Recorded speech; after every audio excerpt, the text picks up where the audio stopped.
the chain. They be like, ooh, ooh, she say, he say, he roll. How that sound and he still talking. What up, everybody? It is He Say She Say Radio with episode number 9. 1, 2, 3, 4, 5, 6, 7. 7. No. 1, 2, 3, 4, 5, 6, 7. Confidently. It is your boy Solomon. What's up, y'all? It's Siobhan J. What's good? It's MJ. And it's Uncle Kill. It's your girl Jordan. And I'm Shadea. We got a packed show for y'all today. I'm glad you guys are listening. We got a special guest joining us later tonight, so be ready for that. But you always know how we do to start it off. Listen, I got a little bit of a confrontational topic for y'all. Now, I don't know if y'all was on Twitter and y'all seen this, but basically, Fat Joe had an interview with Hot 97, and he was expressing his thoughts about the Latino culture, and basically in thy quote, he mentioned that all Latinos were black. And basically, hold on. So, and basically he went on to elaborate that based on the Caribbean culture, Central American culture, things like that, it originated from Africa. The beats, the drums, things like that. People that lived there were African, during the slavery times, whatever. So he expressed that basically Latinos are black. They have black heritage. I don't know, Fat Joe. Well, you can't just bluntly it goes deeper than that. So I don't know. What y'all think? Are Latinos, can you consider Latinos black? I will say this. You have to really just look at the different areas, because you have Latinos everywhere. Right. So like, let's say you have Latinos in the Caribbean, right? They might be mixed up with some black, because a lot of the Caribbeans are from Africa, right? Now, just saying that they're black, you got to think about what comes with being black, and do they experience those experiences? Hit it on the, which I wouldn't say that they experience those experiences, like, and a lot of the times, I mean, let's just put it out there and be honest and say that it's a lot of Latinos that are racist against blacks, and it's some blacks that's racist against Latinos. If we were the same, I mean, we wouldn't be racist against each other. I feel that. I definitely agree. I can see where Fat Joe was coming from with this, because I have learned that a lot of the music culture definitely originated from Africa. Basically, almost every genre of music has came out of Africa, from the drums to the rhythms. It has African influence. Yes, there were Africans that were sent there by force, which is why, we have a strong population in the Caribbean and things like that, Puerto Rico, Cuba, and things as such. But in this day and age, I feel like the way that we have categorized and put everybody into these categories, I feel like we shouldn't try to overly combine that. Like, to an extent, they may have some type of root within their lineage, but I wouldn't necessarily call them black. Like, when I think of an African American, I think of, like MJ said, someone who has had that struggle. Now, if there is Latinos that can identify with that, they've learned their heritage and they've shown, like, yes, my ancestors went through what they went through. Okay, cool, if that's how you want to identify with yourself. But I don't want to hear just Latino just coming around, I'm black because, Fat Joe said what he said. Like, no, do you know your history to back that up? I agree, because it's like this. It's like the most mistreated person on earth is the black man. Mm-hmm. I don't know any Latinos that get treated the way we do. I don't know any Latinos in the news the way that we are in the news. So it's like, to be black, Latino, that's not accurate at all, because when you leave the house, do you fear for your life the way black people fear for their life when they leave the house? Yeah. Ooh, I have a question. All right, so I feel what y'all saying. I agree with a lot of what y'all saying, right? So my thing is, we kind of describe on the things that we go through. So the things that we go through match up with the ethnicity. That's how y'all kind of describing it. Yeah, not right? really. Okay. It sounds to me like, okay, they don't go through what we go through, so they're not us. No, Right. It's deeper than that, right? Talk about it. Oh, of course it is. What's your... Talk about it, Kel. I can go into it a little bit. Okay, come on, come on. I think the biggest problem we have with what Fat Joe said is a lot of people connect with us culturally. Okay. Right? They connect with our music. Mm-hmm. They can connect with the way we dress. Mm-hmm. They can connect with the way we talk. Mm-hmm. But that culturally black, you have to really sit back and think like what is being black if you take out the culture part, right? You have to go back to slavery. You have to go back to before then, right? Know your history. Culturally, we probably are almost the same. Like I have a lot of Latino friends that we pretty much do the same thing and talk about the same thing, wear the same clothes, but besides that cultural stuff, we're not the same like at all. We went through two different things as two different ethnicities, so we can't just say, "Oh, I'm black" or "You're black too." And then when you say stuff like that, now you trying to kind of give them a pass to say the N-word. Yeah, that's why I was gonna feed on MJ because it's like, yeah, we can be all black by the way we dress. We can be all black by the way we talk, the music we listen to, but we are not gonna be all black from where we came from. Where we came from was two different things. We came from slavery. You didn't. So how are you black with that? We came from, everyone counting us out, as far as, and still counting us out to this day as far as, being lazy, don't want to work, don't want to do this. Y'all don't go through that. So it's like, to call Latinos black is really kind of disrespectful, honestly. Especially because to our ancestors. Yeah, it's real disrespectful because it's like, would you, if you're so black, would you want it to do what the blacks had to go through back then? If we're black, if we're all black. Could I say that I was a Latino? Yeah. And they would really have a Would problem with that. Would I be able to say that? You would not. Okay, so if I'm not Latino, How then are you black? you black? It doesn't add up. It's just Make it make something. sense because it Please. It's just something that I think everybody should stay in their own lane and be their own race and not try to combine them because I mean, like you said, it has already tried to be combined with the way they're dressed. I don't care what nobody say. Black people started a certain way we dress. Black people started a certain genre of music. Black people started certain things that a lot of people like. And I'm not saying it's a problem that other people like or other races like what we've done, but don't try to take away what we've created and call yourself what we are because you're not. Because we went through something at a certain point of time in this lifetime where nobody would have wanted to be us. Yeah. So don't say you're us if you didn't go through what we went through. That's all I got. I feel like especially if you're going to identify with that. Now I know that there is a big percentage of mixed races, and to me, I believe that if your mother is black or your dad is black, grandma's black, you black. Whether you way lighter than me, whether you look Asian, whether you look Hispanic, whatever. If you have some form of black in you, you're black. But it's based on, do you want to identify with that? Because there's people out here that may be white and Asian. They prefer to identify as white. They don't want to have anything to do with that Asian heritage. Right. So I feel like, I guess I've given people the space to allow themselves to identify as long as they have the history or the, I want to say, evidence to back that up, because you can't just be Hispanic from Spain, whatever your lineage is, and then you want to identify as black just because Africans have a response. They kind of have a lineage to your type of music, or they have some type of input with that, because we have to do with almost everybody's music. We came up with these rhythms, if you ask me, when we were on slave ships.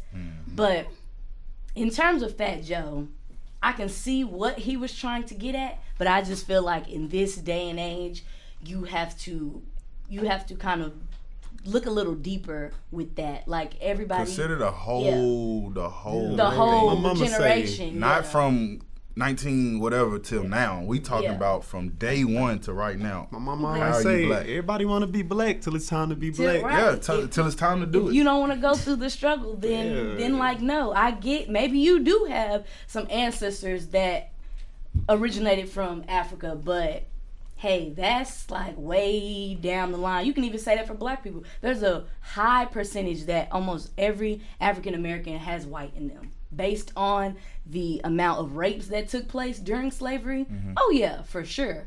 But in this day and age, everybody is more so looked at by the color of their skin.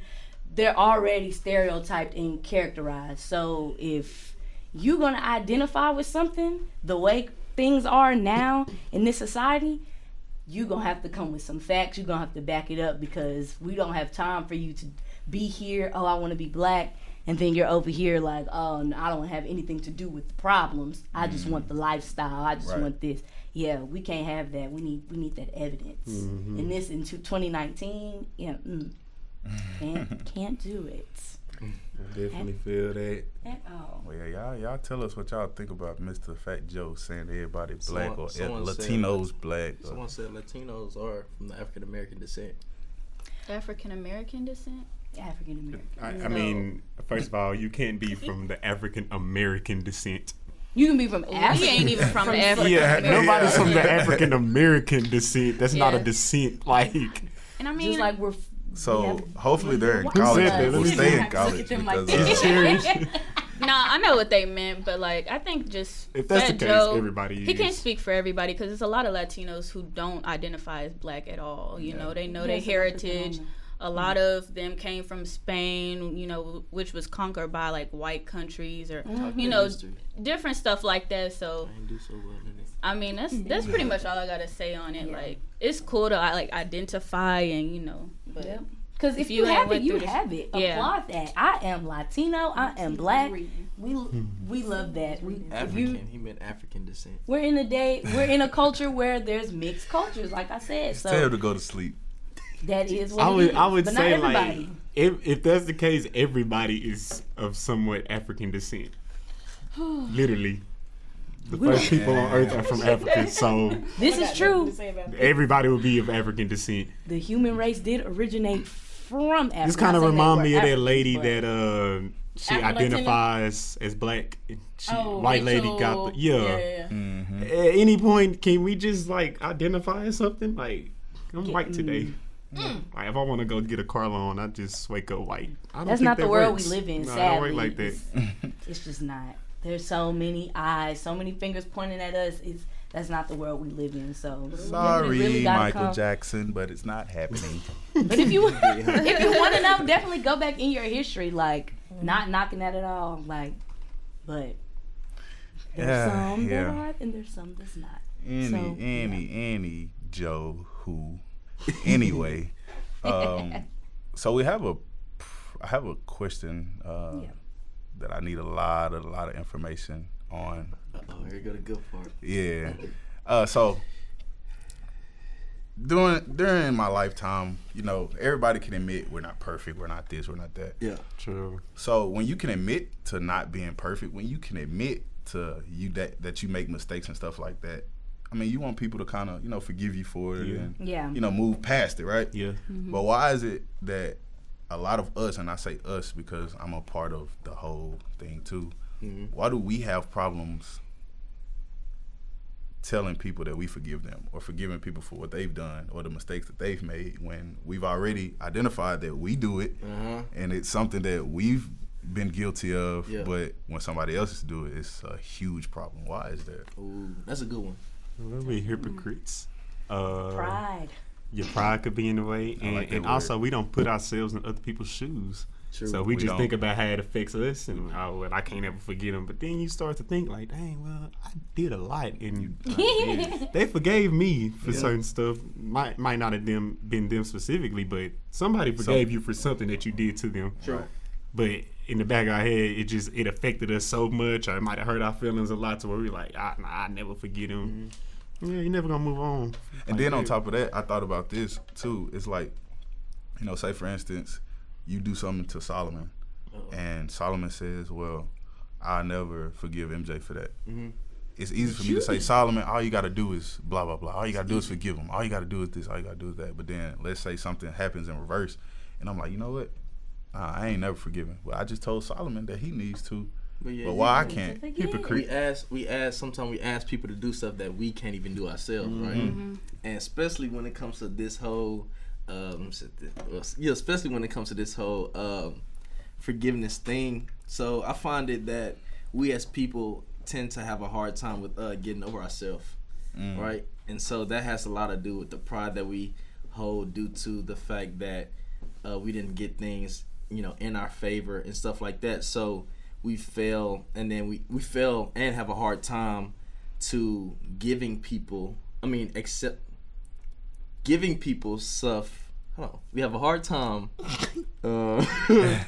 You got it. Let it out. It's my words. Just take it up. Just take it up. All right. So we have a hard time with asking people to give us something that we can't give them. All right. And all in all, it's not fair. Yeah. It's not something that you should practice. It's not something that you actually should do. But this goes back to the original statement. We all make mistakes. I'm not saying that soon as something happened, you should be able to say, you know what, I forgive them for it. Because at the end of the day, we're all human. We all have feelings. So it might take you a little time, but I believe that to forgive somebody for their mistakes, or if it even wasn't a mistake on them, it was just something that they decided to do, I feel like you should go ahead and forgive. You can forget if you want. I mean, that's on you at that point, but I feel like it should be in your power to say, you know what, I forgive them for that. Because I feel like if you don't forgive, then to me, that person has control over you, because it's something that sticks with you and you didn't let it go. You didn't let it, get away from you. It's something that you still held on to. So it's like at that point, they have power over you, whether they know it or not. And one thing I'm not really a fan of is somebody having power over me. When I can affect, or when I can, have that not be the case. I think when it comes to like forgiving, a lot of people just want to seem, I think a lot of people like to be a victim, and when you tend to not forgive, it just justifies the way you act, the way you view the world, the way you treat people. So I think just not being able to forgive people just allows you to just sit and mope around and just do what you do.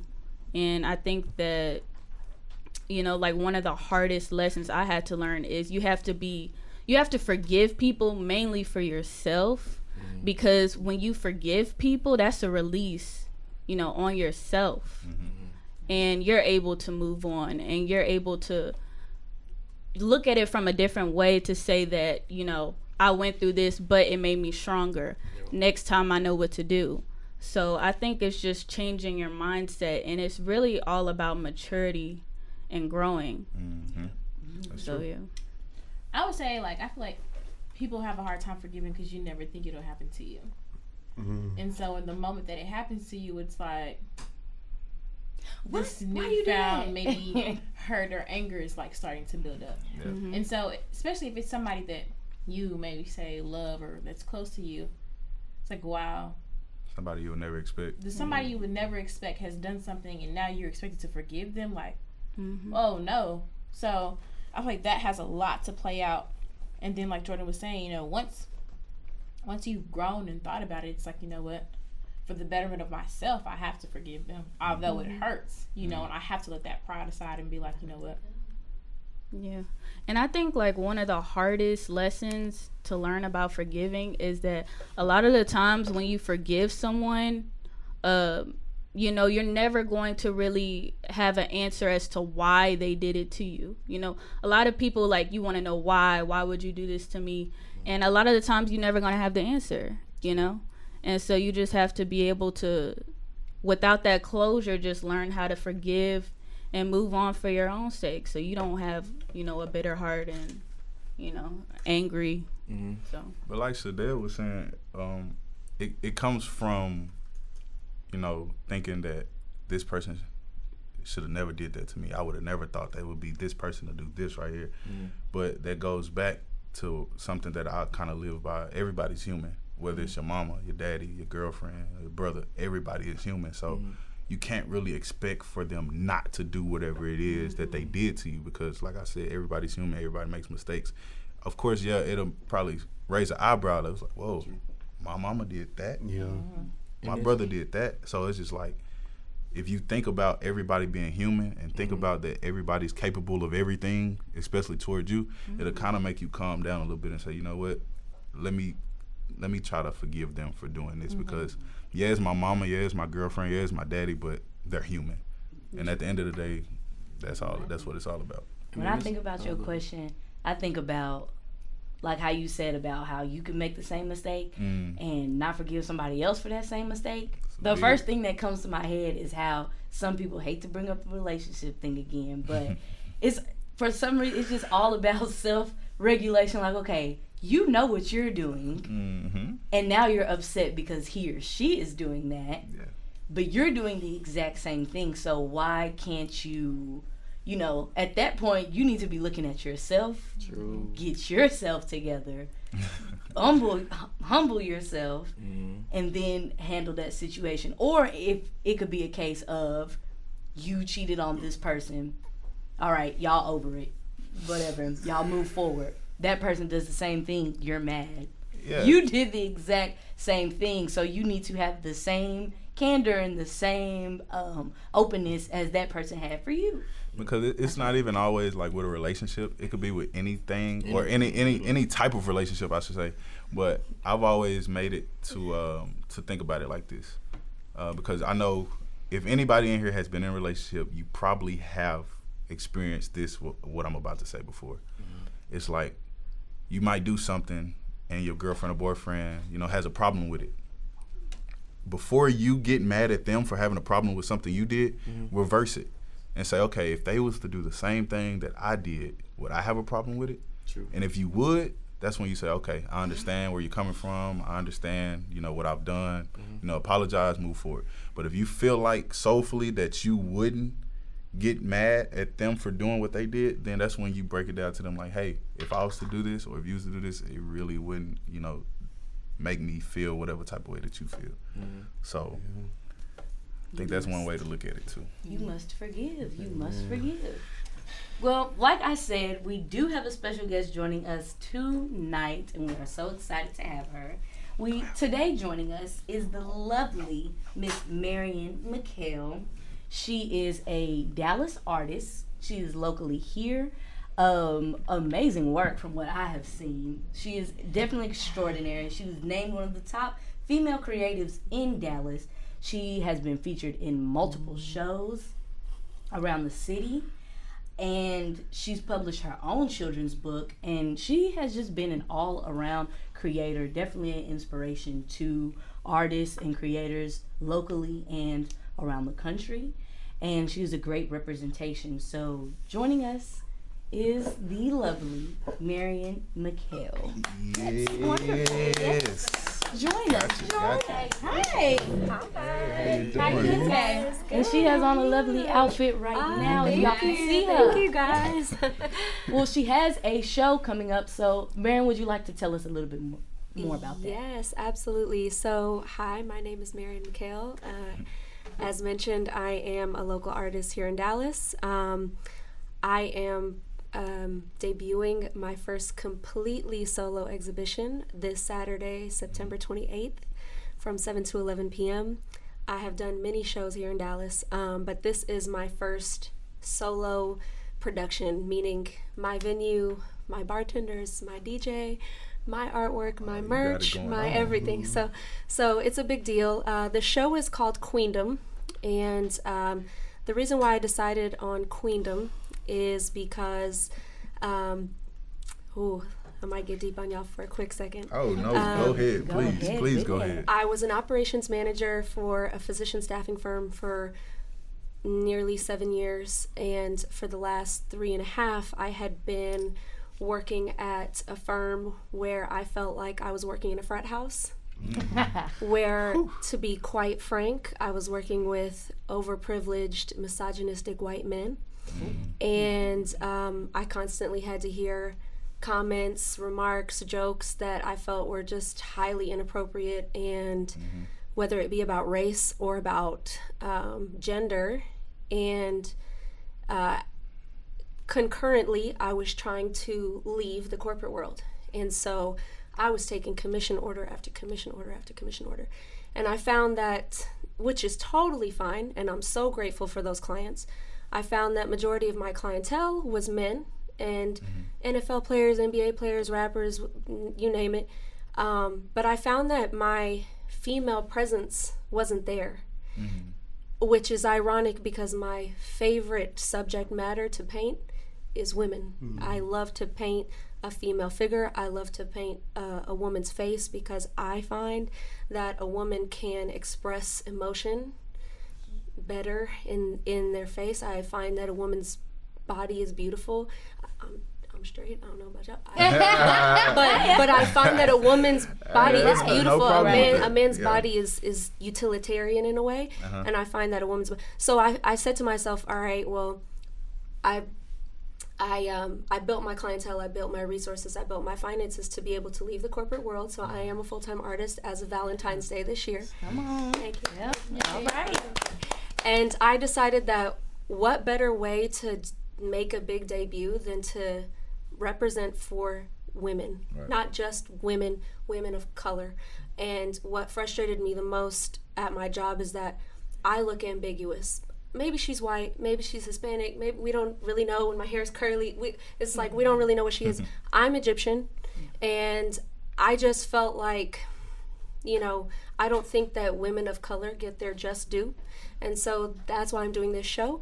And one thing I'd like to note is that at this show, portion of the proceeds of everything that is made at this show is going to the Women's Center of Tarrant County. Yes. As that is a place that I sought their services in late 2012 and early 2013 when I needed help coping with some things that I had been through. So that's why I chose that organization to give back to. So would love to see you guys there this Saturday, September 28th, 7 to 11. It's at 1107 Dragon Street in the Arts District. And if you need to see the flyer, it's on my page at official Mayor Baird on Instagram. Gotcha. That sounds like something that, a lot of people should be very excited to see, and I'm sure it will be excited to see once they see it. Thank you. I heard you mention, the job that you had before, but the question that I do have for you is, what were you doing before art that gave you the same feeling that art does for you right now? That's a great question. I want to say nothing. Nothing gave me the same feling as art does. Maybe basketball. I played. Come on. I used to hoop, but because I just loved, I love the game. But I don't think anything gives me what art gives me, because my art, I get to bring people joy. And there's nothing like dropping off a painting at a client's house and seeing this big smile and something they get to see as they walk into their house every day that I brought to their home. And then also art allows me conversation like this. I mean, I would, if it wasn't for art, I wouldn't be sitting here with you guys.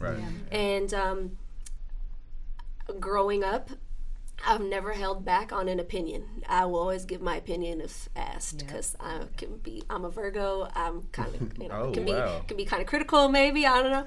But I always had a hard time expressing my emotions. So when I'd get in trouble or when my parents would ask me how I feel, I'd clam up, get that big lump in my throat, break down crying for no reason. And it's like, we're just asking you, And so I found that with art, I'm able to express the ideas and emotions that are deep within me that I can't articulate. So I'm not trying to be funny or anything, but you sound like, someone that I sleep with every night, being a Virgo. When you brought up the whole how they act. Is she that way? Very. What was it? Yeah. Listen, we are such oxymorons because we are so hard to love sometimes, but we give the best love. Say that, you're hard to what? Listen, I don't want it because I don't want to hear it when I get home. I know. But we can be hard to love sometimes. Man, but we give the most intense and strongest and nurturing love possible. That's true too. So, what position were you in basketball? I'm curious. I was a 2 guard. I was a shooting guard. Oh, all right. So she can hit that pointer, y'all. She can hit that 3-pointer. Handles kind of iffy, but that shot though, Okay.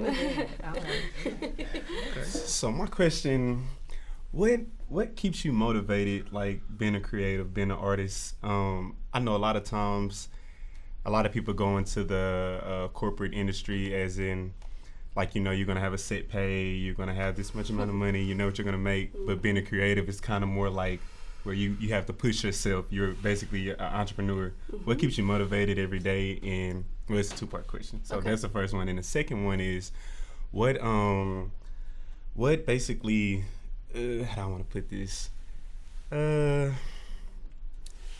Okay, hold on. What did I put on there? 'Cause I kind of want to switch it up.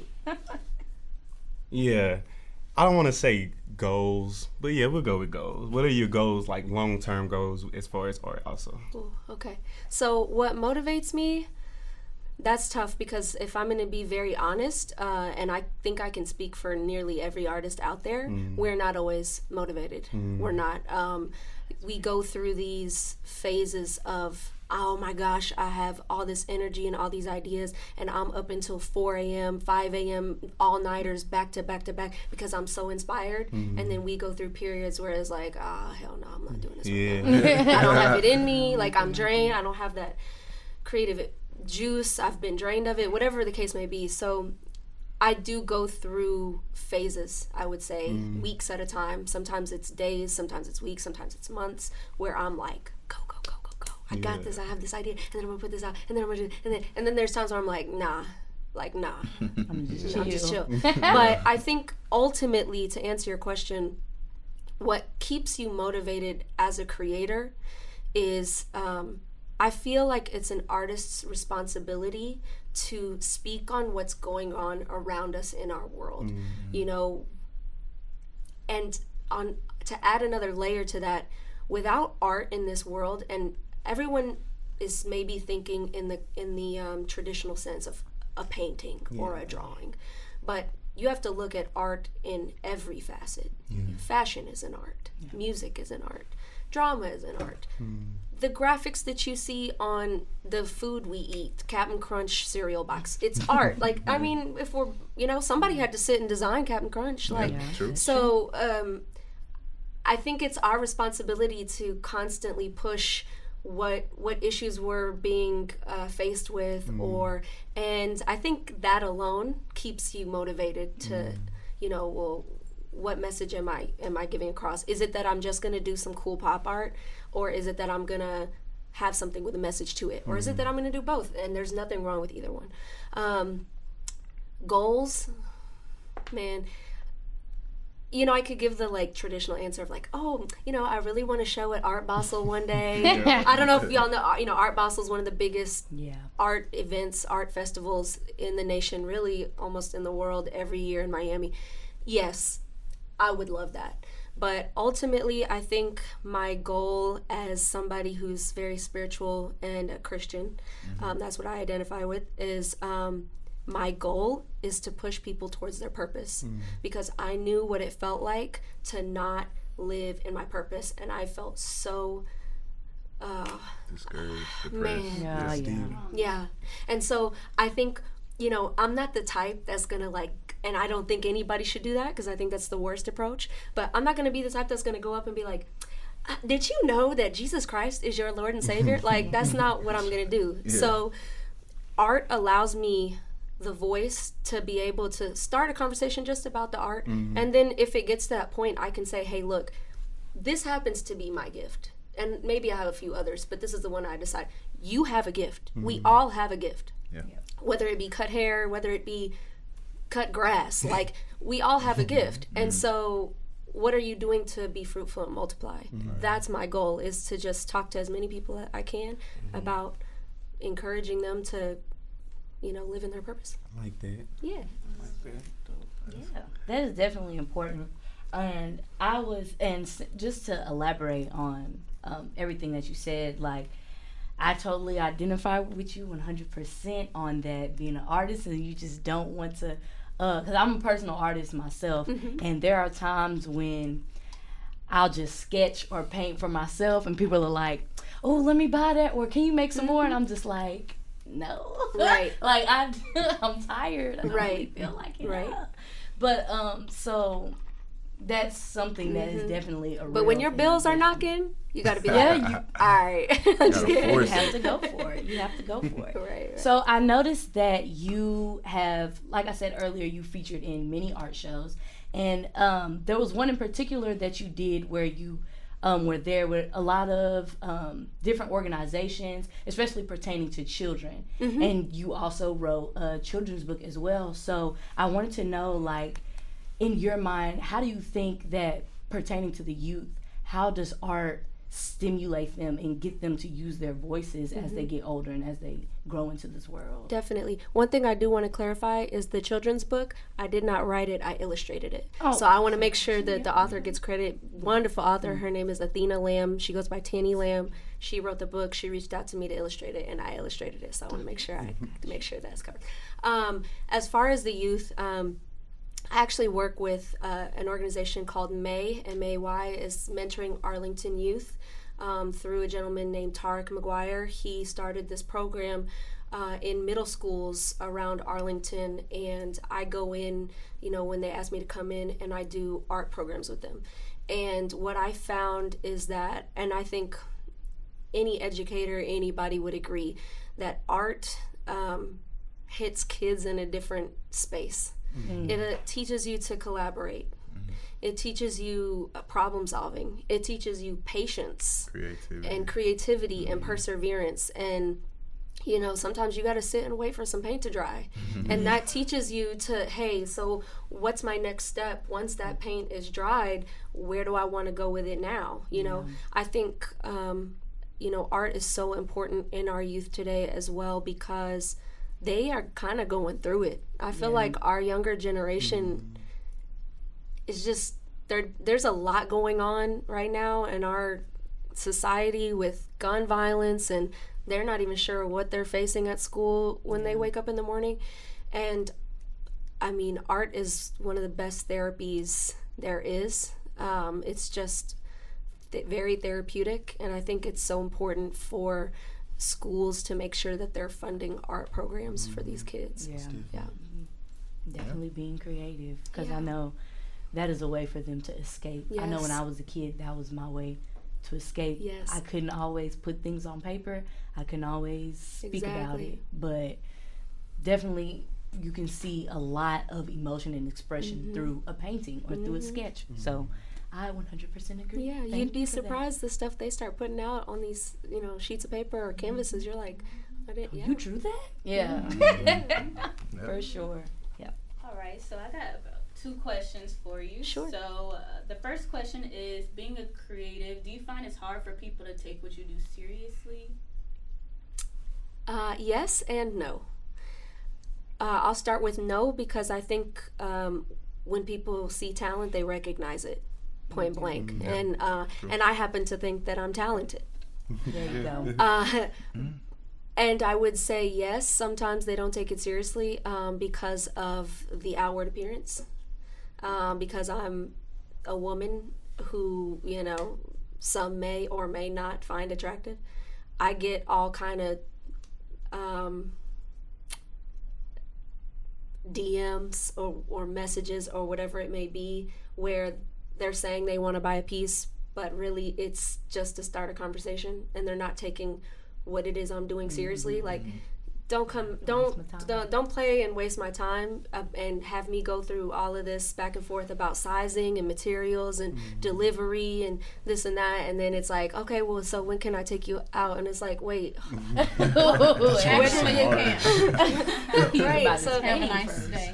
I want to say yes and I want to say no, because there are also many that do take it, that do see it and appreciate it and want it in their homes and want. So I don't know. That's a tough question to really answer. I will say that, each artist has their genre, and some are better than others, and some are bigger names than others. That doesn't necessarily mean they're more talented. It just means that they branded well. For example, let's be real. I have an iPhone. I love iPhone. iPhone is not the best cell phone in the world. I'm telling you right now, there's cell phones that are way better than iPhone. But I love iPhone, right? iPhone just branded it better. Boom. Yeah. So there's artists that, their work is cool. It may not be the best, but they knew how to brand themselves. I kind of want to be a little bit of both, you know. So, but I don't know. So were there ever times where you doubted your work? Oh, 1,000%. I think every single artist on this planet doubts their work. The best artists. I know personally, I won't name names, but I know this amazing female artist. And she struggles. And she has such a big following. And I love her work. And she'll tell you point blank, oh my God, I sat there for hours just thinking like this is complete like trash, like it's garbage. We always are the hardest on ourselves, I think, because we're not sure if it's really gonna resonate. Is it, oh man, I see that line where I missed a little spot where the color mix didn't match, or we, you know, yes, I doubt my, just being real, I'm like nervous that people are gonna show up to this show and be like, this is it? Like, that's all she did? Like, you know, I don't know. But, like, I also have to still trust my instincts and trust that, okay, you had a vision, you executed it. If people like it, great. If they don't, oh well. But, like, you made it happen. So, yeah. So, I have, like, it's not a two-part question because they're kind of two different questions. So, let me just say I have two different questions. Okay. So, the first one would be, like, what advice would you give to someone that wants to be just like you? Number one, don't be just like me. That's number one. Because trust me, you don't want these problems. I would say, that's a very loaded question. I would say, number one, don't compare yourself to anybody. And I know that is like the most cliched answer on the face of the planet, but I remember my mom sending me this, God bless my mom. My mom sends me these like articles and verses and devotionals and whatever. And half the time I read them and half the time I'm like, all right, mama, like, get out my inbox. But she sent me something one time and it has stuck with me. You have a fern tree. Fern tree grows so quickly. You plant the seed and it will sprout, you know, in a few days, and you have a full plant in a week. Like, it grows so quickly. Then you have a bamboo tree. A bamboo tree, you take seeds for a bamboo tree and you plant it, and you are not going to see sprouts for nearly like 2 years. Why? Because it's rooting so deeply. The roots are so deep. And then once it does sprout, I don't know if y'all have seen like the bamboo, you know, trees in China where they are like, they soar to like 30, 40, 50 feet. And you cannot uproot them. You can't, because the roots have been. Don't compare your journey and how quickly somebody got to that level, or, oh my God, they just did a painting for Drake and and like, I gotta get some celebrity and whatever. Trust your process. And that doesn't just go with art. For me, I am a 31-year-old woman. I don't have a ring on my finger. I'm not gonna freak out about it because my journey, maybe God had a bigger purpose for me. Maybe he wanted me to sit at a podcast and talk about art, and I wouldn't have been able to because I had kids and a husband. I don't know. You don't know. Don't compare your journey to somebody else. That's number one, I would say. Number two, you have to start somewhere. You are going to make mistakes. You are going to mess up. You have to make what I call mistakes. You must make those mistakes to learn. Y'all are doing this podcast. I was told y'all started it in June. You had to start somewhere. Like, and what y'all are doing is phenomenal. So everything I've done, I've taught myself. Right. I am a self-taught artist. I did not go to school for this. This was all just natural instinct, God-given talent, and YouTube and tutorials and reading and research, and that's number two. And number three, if you want it bad enough, you're gonna do it. And it's not up to somebody else to give you the information. I have people who ask me all the time, how did you do that? And what materials and what brand and what, and I don't mind sharing that, I don't, but I found that out on my own. So I implore you to do the same, because if I hand it to you, it's not organic. You didn't, you know, so I think that's what I would say is if there's something you really want to do, just go for it. Start with something really small and cross that off your list, and then start adding okay, next I'm going to try this part of the process and this, and don't look around. Don't look around what anybody else is doing, because you don't know what they're dealing with. Like, I watched this Mike Epps comedy like stand-up, and he was like, if we all had our problems in our hands and threw, you know what I'm talking about, and threw it on the ground and was told to pick up somebody else's problems, you'd be like, I'm gonna just keep mine. I want that. So it may look super glamorous that so and so has this poppin' boutique and she's over here selling, and yes, clap for her, because that shows you that it's possible for you too. But you don't know what she went through to get there. So I like that. So you said this is your first solo show. Where do you see your shows, or maybe do they call them exhibits too? Where do you see that in 10 years? Okay, so in the art industry, I would definitely like to show in New York at Affordable Art Fair and Art Basel, and in LA and all of these things, absolutely, and have not just a booth, be a highlight, artist for sure.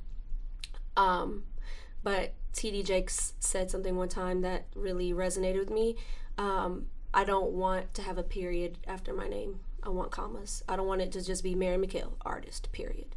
So other things that I want to accomplish over the next 5-10 years is, I actually want to be somebody that's brought in to speak on a panel to women about, women empowerment, starting a business. I want to have workshops on how to become a full-time artist.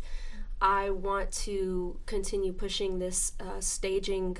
This is very new and whatever, but like staging like homes that are for sale, like, going in and doing design for the furniture design. I work with a great contractor here in Dallas. His name's Austin Macobia. He flips homes, and I help him from time to time when he needs me to do interior design stuff, pick out finishes, whatever. I want to further that and grow that, and I want to have an event space that's my art studio, that I have my own gallery, but that I open to local artists to host their shows like I'm trying to do on Saturday, and have a space for them to come in and feature their work and take all my art off the walls and put it in the back so that they can show for a night or two, So that's kind of where I see myself in the next 5 to 10. Well, I have questions, but you pretty much answered it.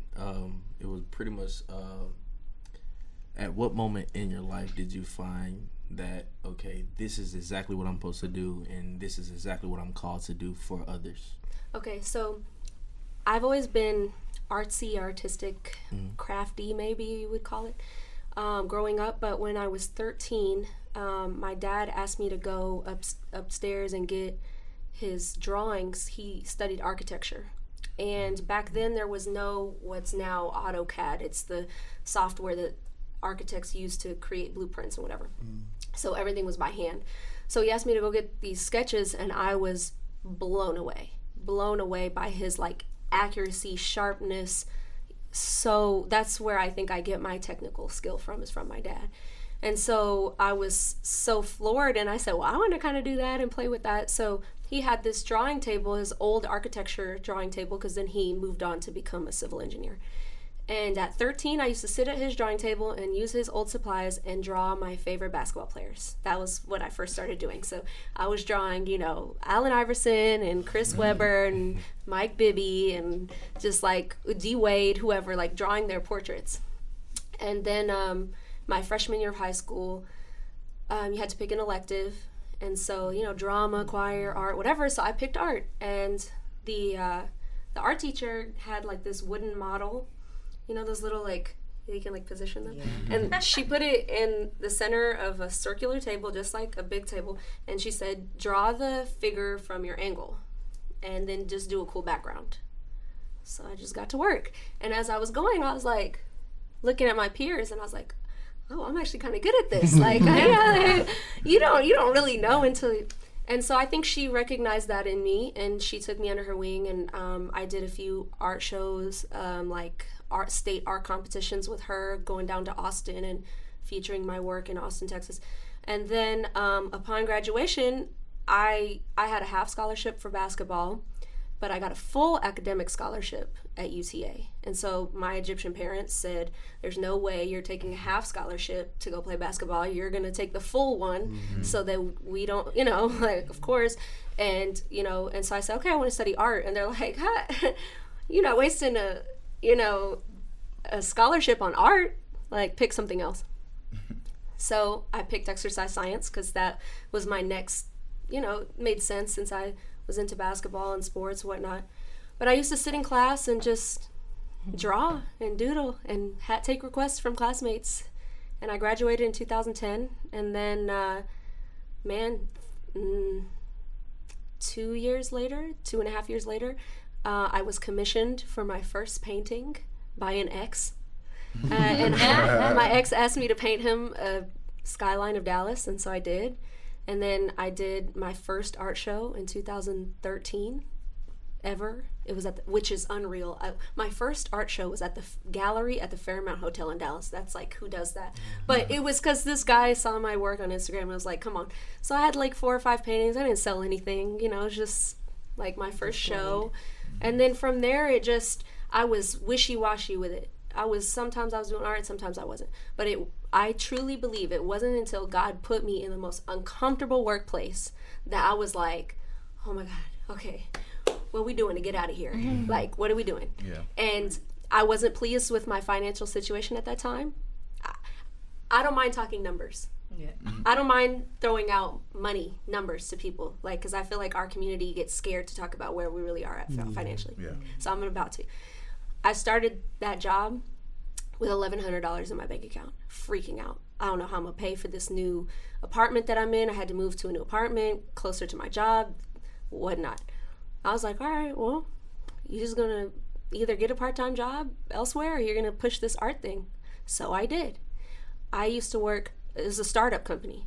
I was the 6th employee hired at this company. So you can imagine I'm working 12, 13-hour days because I'm the only support staff. Yeah.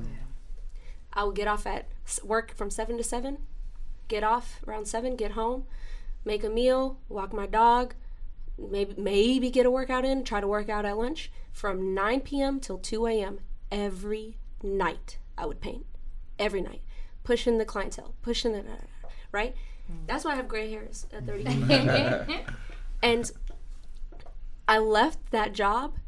I went from in 2.5 years, 3 years, I went from $1,100 in my bank account to almost $60,000 in my bank account. Jesus, in 2.5 years, no debt. I paid off my car. I was driving a car with no note, no student loans because thank God I had good SAT score. Like so. It's not impossible. It's just how bad you want it. And I was in the stairwell crying because I was so overwhelmed because there was so much on my plate. I wasn't just an operations manager. I was doing interior design for a 13,000 square foot space on top of that after hours because my boss knew I had worked at an interior design company for a couple of years prior to. It was just insanity. But I suffered for a few years to be able to now I wake up every day and do what I love. Yeah, that's amazing. That's wonderful. Wow. That is definitely wonderful. And I like how you brought up your startup because you said you were an athlete, you went into college, and you knew you wanted to do art, but you had to, parents sometimes they can kind of what's that? And especially when it comes, when it comes to art, it's like I have to say one thing though. Yeah. My parents now. They were nervous when I told them I'm going to leave my job, my 6-figure job at one point. I started making 6 figures at one point.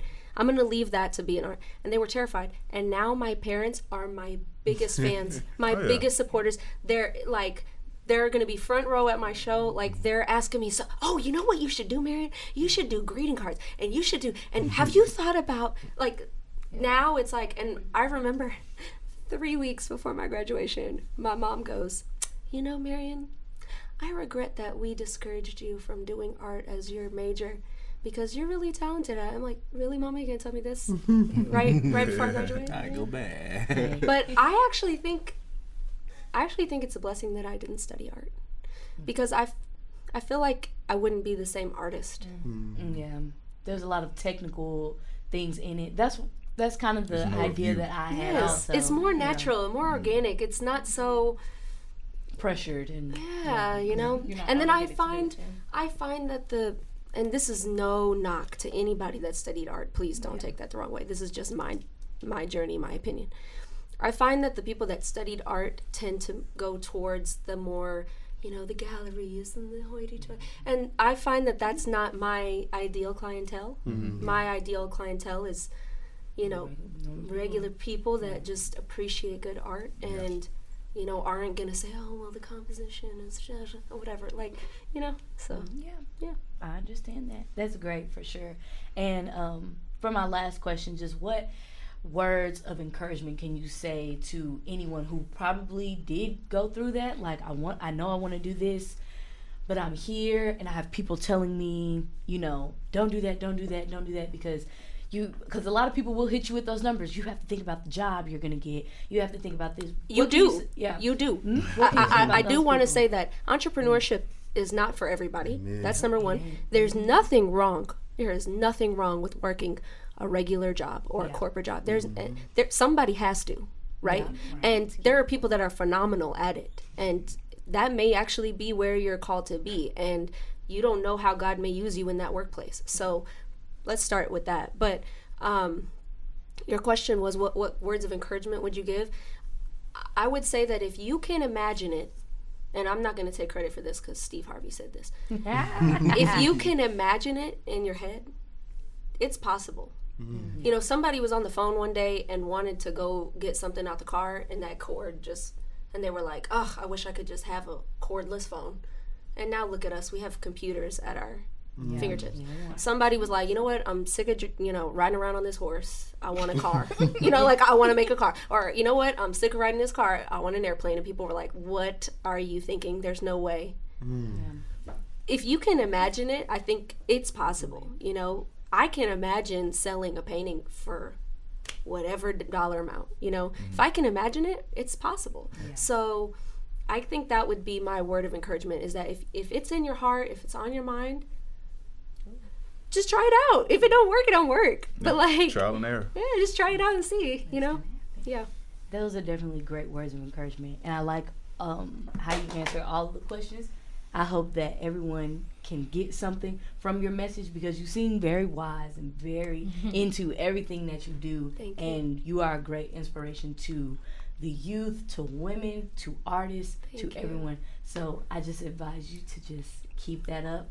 For listeners, if you would like to follow her on her IG page, which I'm getting ready to do now, her name is Official Mayor Bear. Did I say that right? You did. Official Mayor Bear. You can follow her on Instagram, and we thank her for coming in and sitting down with us. Yes.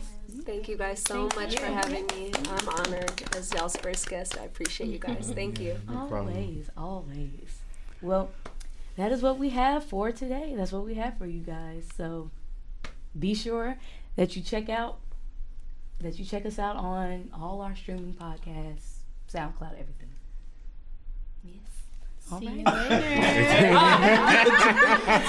Jordan was Like, look at I did not know. I wasn't even. I guess I should have looked right there. Though. We didn't have another topic. Oh, I think we did. Look. I was capped it at an hour. Oh, okay. We capped it. Okay, see, I didn't know.